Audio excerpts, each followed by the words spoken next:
Grabe guys, grabe. Alam mo ang lakas ng ano, kung nung nasa Ohos ako kabilaan baba at saka taas may ano, may earthquake, may lindol. Ay grabe ang lindol kagabi, ang lakas-lakas girls. Grabe. Alam mo ba na yung may kama na nasira, yung paa? Grabe.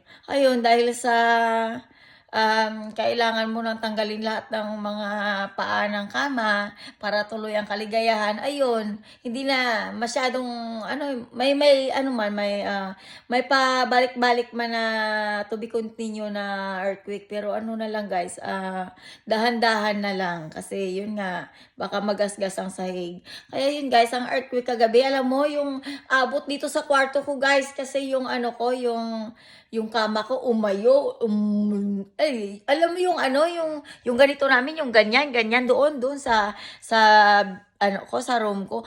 Nayugyug yan, muntik na malaglag ang ano, ang lampshade. Buti na lang naisip ko, oh my God, kailangan kong ingatan tong lampshade na to kasi very antique na to. Tsaka, alam mo naman, madilim sa gabi, lights on, lights off, di ba? Ayun ngayon guys, ako naman guys, ayun, dahil wala. Tiging na tiging si Tigang. Ayun guys, alam mo yung ano, yung ibahin na natin yung topic. Alam mo yung ano doon, yung kwarto ko, yung ano doon, dahil nayanig na yung ano, yung kabayuan kagabi, yung earthquake doon na nasira-sira na yung mga kama, yung mga nakalagay sa cabinet, nag-alog-alog na. Alam mo, sa sobrang takot ko, hinawakan ko yung lamesa, yun, huminto naman. Sabi ko, ay, thanks God, thank you Lord, naputol din. Thank you for watching, how are you? Ayun na, ayun, bye-bye.